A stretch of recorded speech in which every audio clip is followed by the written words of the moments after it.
You may be hearing about a new study that detected microplastics in the human blood for the very first time. Now, it sounds really scary, so we at the Truth Lab wanted to dig in to really find out what the truth is and what you need to know. I personally refer to these headlines as new ways to make parents panic. So here's what you actually need to know.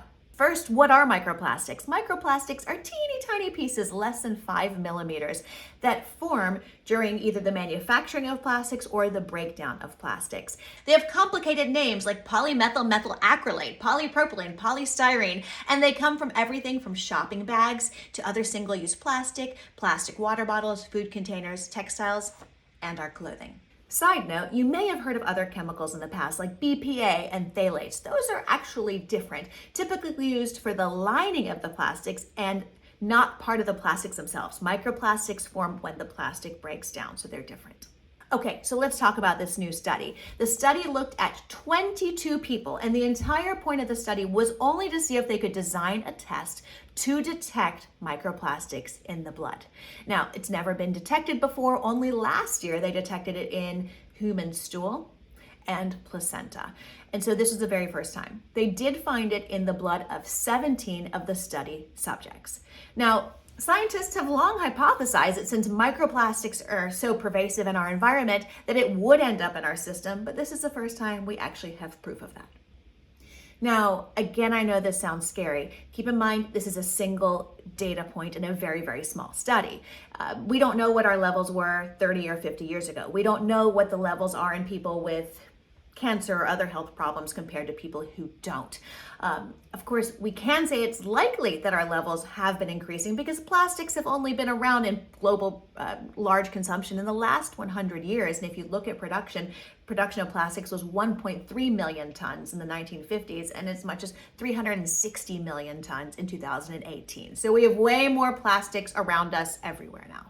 But remember, the point of the study was just to see if we could detect microplastics in the blood, not to learn about the health consequences. There haven't been any studies about the health consequences in humans, but so we have to extrapolate. So again, to extrapolate, we have to do so really loosely because we are looking at mice and the health consequences of microplastics in mice. That's all we have. But it's really apples to oranges. So at the Truth Lab, we wanted to crunch the numbers to see dose because dose always matters. And one reassuring thing was that the dose given to mice in microplastic studies were approximately 100,000 times higher than the doses we as humans are exposed to in our everyday lives. That's some good news. Context always matters, dose always matters. So the bottom line for me is that no, we don't panic that we've done something irreversible to our health yet, but it does mean that we need to stand up and take this very seriously and start to do things to minimize our exposure to microplastics. Here are 6 ways to do that I recommend and that I'm going to be doing in my own home. Number 1 is to avoid plastic water bottles as much as possible. Up to 2/3 of our microplastic ingestion could be coming just from plastic water bottles. Also means that I will continue, and even more so, to try to eliminate plastic food containers from our use and stick to things like glass and stainless steel. Number 3 comes from washing your clothes. So no, I'm not going to tell you to stop doing laundry, although if you need an excuse, okay, use me as an excuse, that's fine. But what they found and what the EPA suggests actually is to only do laundry when you have a full load, because apparently when there's a smaller load, there's more friction and it causes the clothing fibers and the plastics and the microplastics in your clothing to break down faster. Secondly, they recommended that you use cool water because hot water makes your clothing break down faster. Of course, you can also opt for clothing with more natural fibers and less plastic and microplastics in them.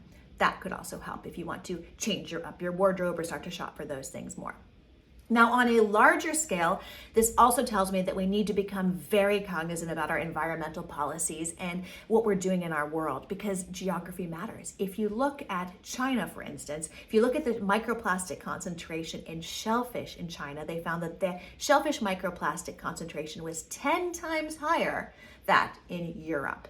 So geography and environmental policies matter. Another thing is to try to minimize single-use plastic bags, anything like that, and to opt for more reusable plastics, like when you go grocery shopping. And then lastly, if you are on a hike and you see a plastic water bottle or other piece of plastic trash there, pick it up, throw it away, hopefully keep it out of our waterways and keep it out of our environment. Those are my suggestions and my key takeaway. Again, not panic that we've done something irreversible to our bodies, but that this is a great moment that we can learn that it does impact our health and how we can change things right now. I'm Dr. Darria. For more great tips like this, make sure to subscribe to my YouTube channel, follow me on Instagram, or subscribe to the TrueLab Insider at truelab.com/signup.